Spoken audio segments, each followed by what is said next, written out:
Assalamualaikum teman-teman, ketemu lagi bersama saya Bunda Erli. Kali ini kita akan membahas tentang partograf. Apa saja yang harus diisi, bagaimana mengisinya, dan urutan pengisian dari partograf. Sebelumnya kita mulai dari pengertiannya ya. Partograf adalah alat untuk memantau kemajuan persalinan dengan mencatat hasil observasi pada ibu dan janin yang dimulai pada kala 1 fase aktif. Ingat ya, fase aktif. Tujuannya untuk mengetahui kemajuan persalinan dan membantu petugas kesehatan dalam membuat keputusan klinik. Ini adalah lembar partograf. Terdiri dari 2 halaman, halaman depan dan halaman belakang. Pada video kali ini kita akan fokus pada halaman depan, dan untuk halaman belakang akan dibahas di video selanjutnya. Kalian bisa klik ujung kanan atas ya. Partograf terdiri dari 3 komponen, yaitu komponen yang pertama kondisi janin yang terdiri dari denyut jantung janin, air ketuban, dan penyusupan. Komponen kedua yaitu kemajuan persalinan yang terdiri dari pembukaan serviks, penurunan kepala, dan kontraksi. Yang ketiga yaitu kondisi ibu yang terdiri dari tekanan darah, nadi, dan urin. Bagian pertama yang harus diisi adalah identitas ibu, dimulai dari nama ibu, umur ibu. G diisi sesuai kehamilan ibu yang keberapa. P diisi sudah melahirkan berapa kali. Dan A diisi berapa kali mengalami abortus. Kemudian tanggal dan jam ibu datang, serta alamat. Dan yang tidak kalah penting, perkiraan jam berapa ketuban ibu pecah apabila sudah pecah. Apabila belum pecah, letakkan tanda strip. Serta perkiraan ibu mulai merasakan mules. Kotak kecil ini menandakan waktu 30 menit dan kotak yang besar menandakan 1 jam. Untuk pembukaan serviks diberikan tanda silang sejajar dengan angka pembukaan pada garis waspada. Lalu isi penurunan perbawah janin dengan perlimaan isikan dengan tanda lingkaran kecil. Ini kita akan bahas tentang penurunan kepala. Penurunan kepala dengan perlimaan. 5/5 artinya kepala teraba dengan 5 jari di atas PAP atau belum masuk PAP. 2/5 artinya kepala teraba dengan 2 jari di atas PAP atau 3 bagian kepala yang masuk PAP. Perlimaan dan bidang HOT bisa dilihat pada tabel berikut ini. 5/5 sama dengan HOT 1, 4/5 sama dengan HOT 1 sampai HOT 2, 3/5 HOT 2, 2/5 HOT 3 plus 1/5 HOT 3 sampai HOT 4, dan 0/5 HOT 4, atau seluruh bagian kepala sudah masuk panggul. Untuk mengawali pengisian yang lain, isi dulu pada bagian pembukaan serviks. Misalnya pada saat diperiksa, serviks ibu sudah membuka 5, maka pengisiannya seperti ini di garis waspada. Lalu isi penurunan terbawah janin, misalnya 3/5, maka pengisiannya seperti ini.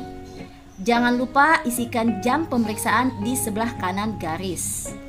Nah, pembukaan serviks ini menjadi patokan untuk mengisi informasi-informasi lainnya pada partograf. Kita kembali ke atas. Untuk mengisi denyut jantung janin harus sejajar dengan garis yang sudah ditetapkan tadi ya. Misalnya denyut jantung janin 140 kali per menit, maka diisi seperti ini.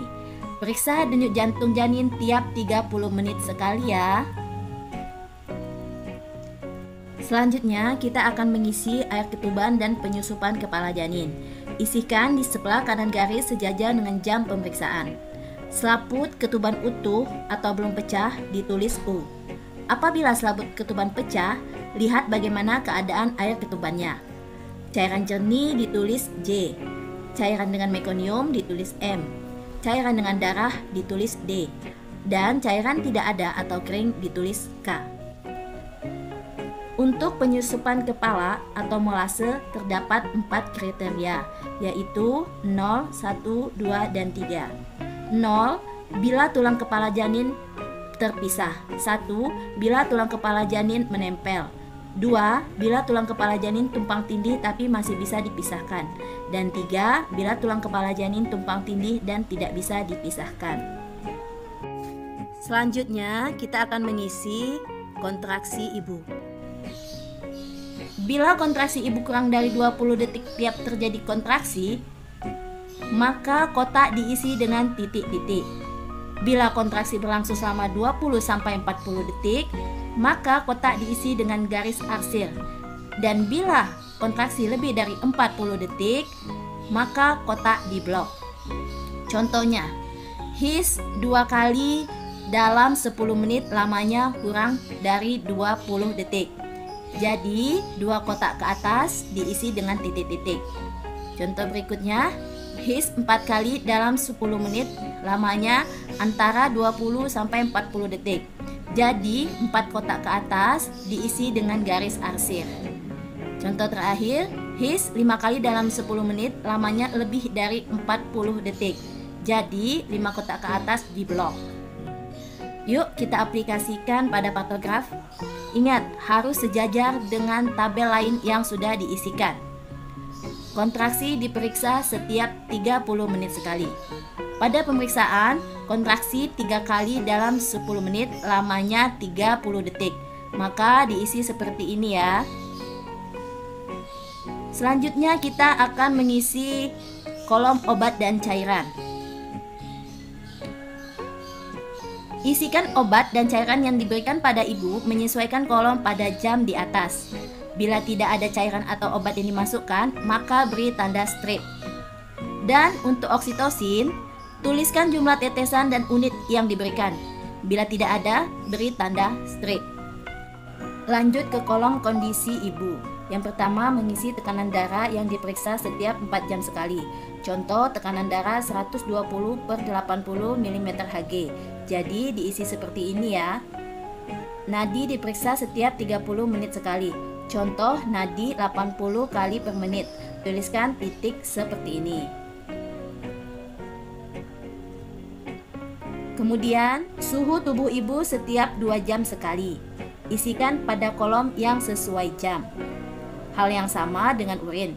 Jika memungkinkan, periksa 2 jam sekali. Jika tidak, berikan tanda strip. Itulah cara pengisian pantograf halaman depan. Halaman belakang akan kita lanjutkan di video berikutnya. Jangan lupa like, share, dan komen di bawah kalau ada request atau pertanyaan. Sampai jumpa di video selanjutnya ya. Assalamualaikum.